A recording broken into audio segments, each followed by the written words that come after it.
Good afternoon.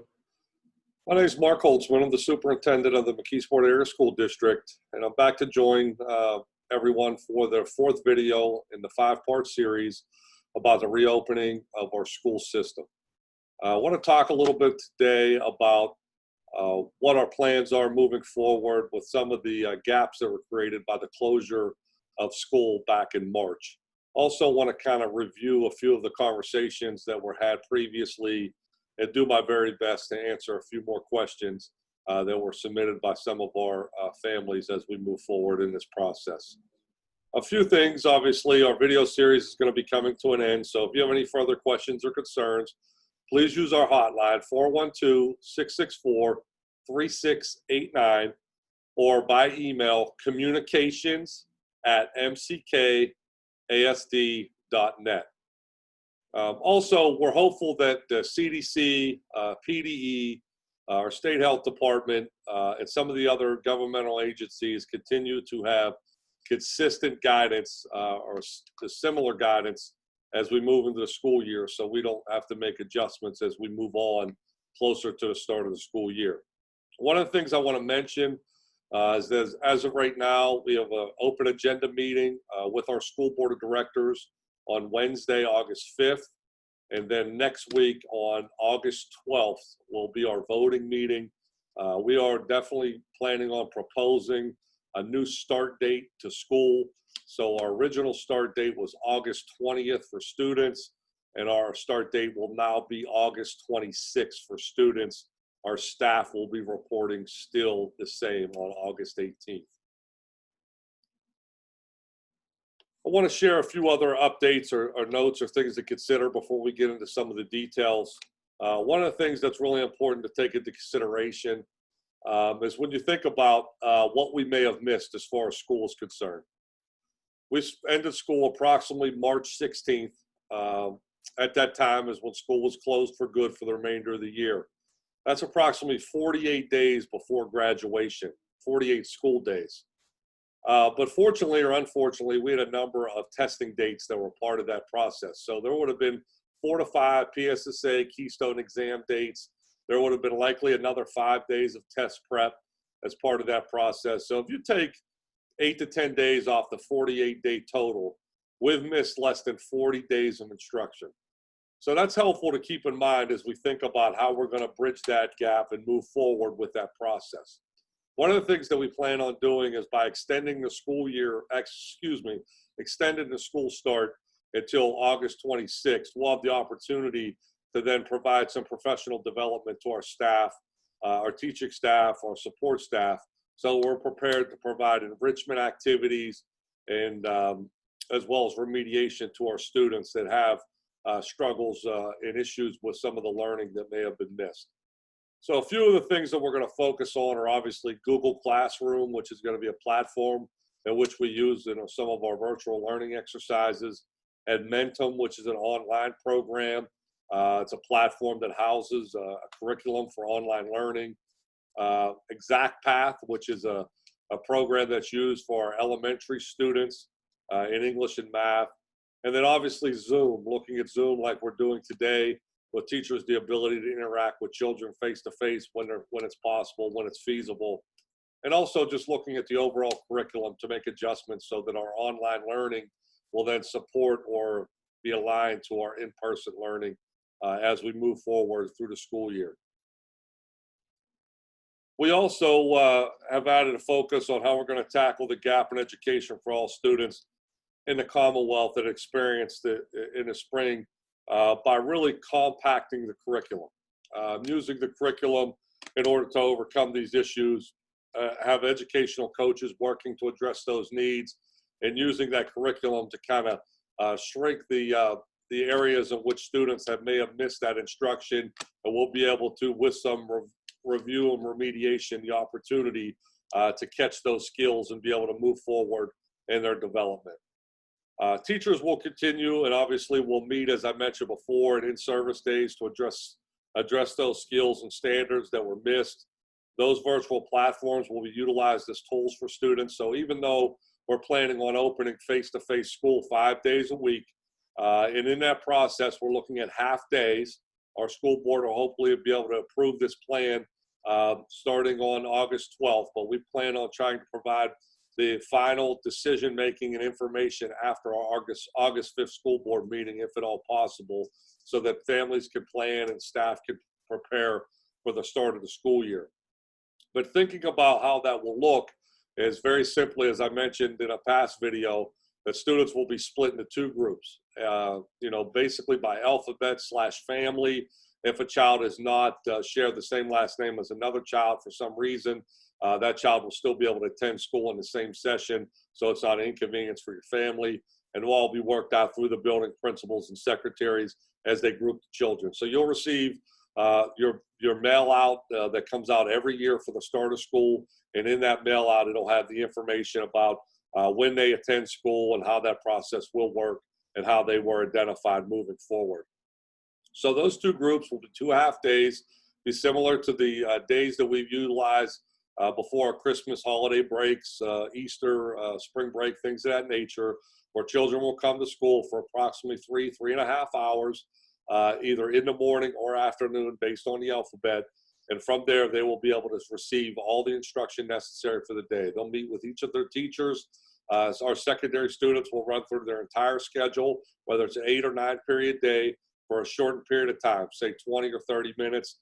There will only be about half the students in the building, so that'll allow us to social distance, mask, and keep children safe throughout that process. Also, for secondary children that may be moving between classrooms, they'll be sanitizing, liquid equipment, things of that nature in each of the classrooms. So those classrooms could be cleaned or sanitized between those transitions. And obviously before and after the transitions between the morning and afternoon groups. The elementary setting may look a little different because we're considering block scheduling. So our children will have the opportunity to really get the support in their core content areas such as math and English for the time they are in school. Our elective courses or our itinerant courses such as art, music, and phys ed may possibly be done remotely. So those details are being worked through by the building principal to ensure that children are getting the best instruction possible while they're in school face-to-face with their teachers and instructors. Furthermore, cleaning is very, very important, and obviously very important to all of you and a priority for us. So we've put 2 daylight custodians. We've changed our schedules a little bit.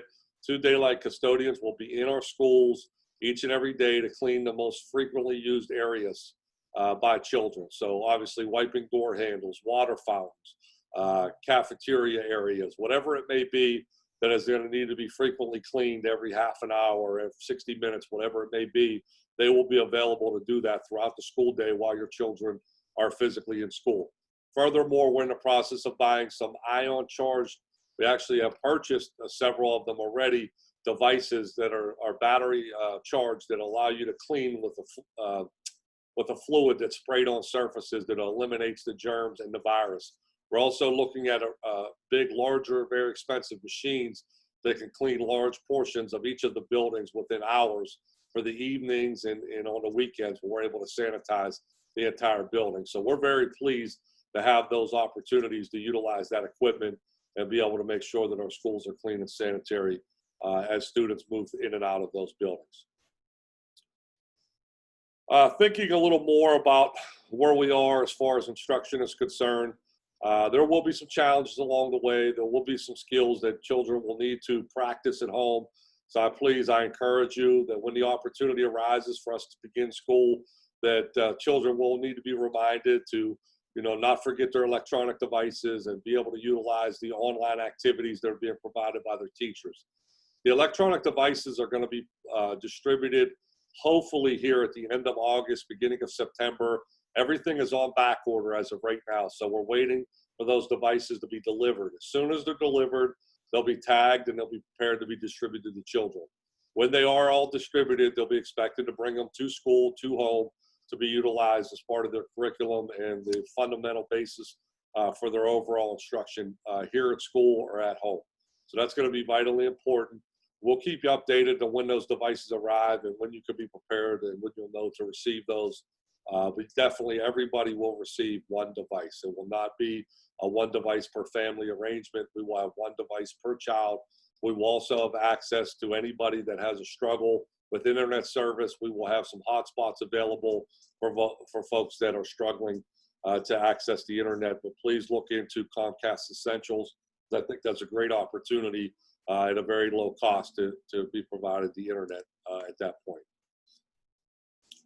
So obviously we have two options that we're looking forward to, that returning to school 5 days a week, half days, for approximately 3 to 4 weeks, and so we could collect data and assess how many children and families have decided on attending virtual, which is our second option, virtual learning. But staying on track with the in-school, in-person arrangement, we're looking to have approximately half our children in each school. So our high school would have approximately 500 to 600 children in the school versus 11 or 1,200.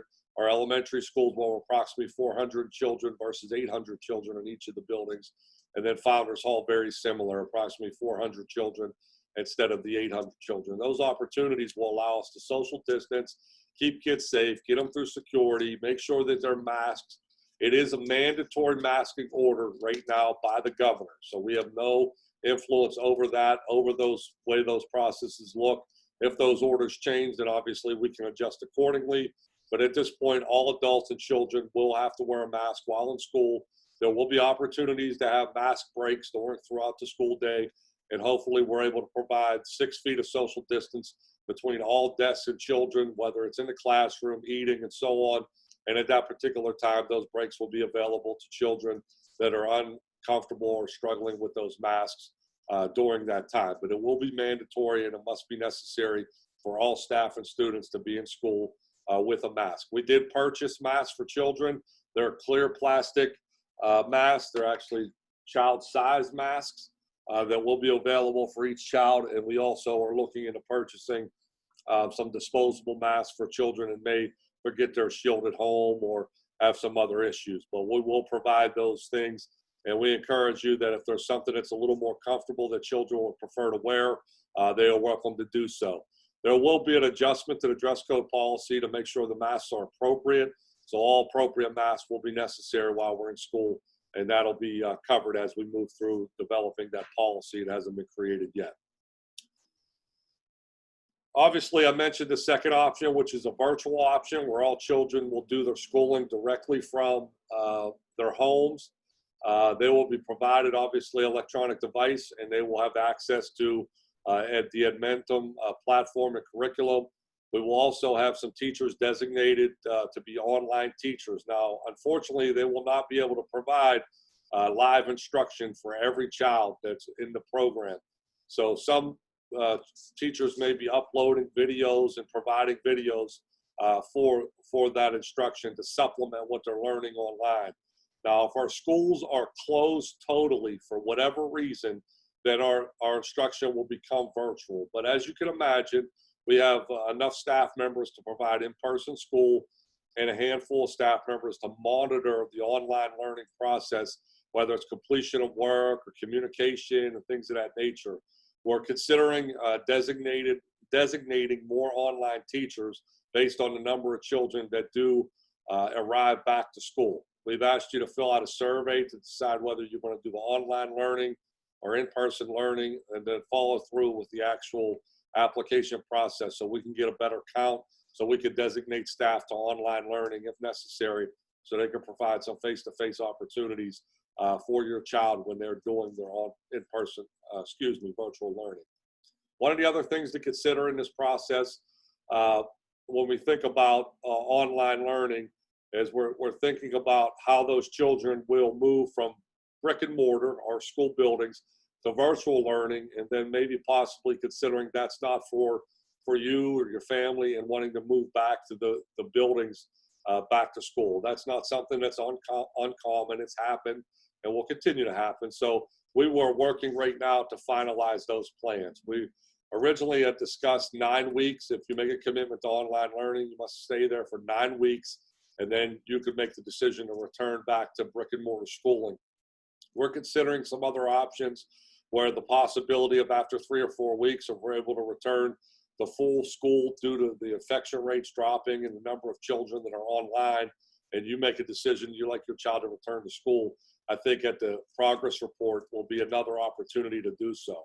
We will not allow children to just move between virtual learning and the brick and mortar school 1 week or, you know, a couple days here and there. That's not going to be enough to keep them consistent and will affect the continuity of their education. So I want to be clear in explaining that. Okay. So please, if you would like to opt into the McKeesport Area School District online learning, please visit the sign-up form that is listed on our website.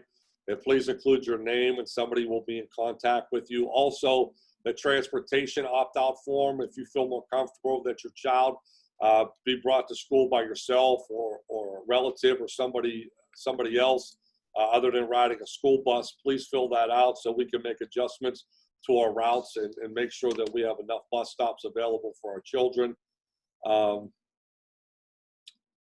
So with that being said, I'd like to touch on the precautions that we're taking in each of our buildings to continue to think about keeping our schools safe. Obviously, athletics and activities have continued to be approved by the PIAA, as well as the governor made some communication via social media that he is not planning on shutting down schools.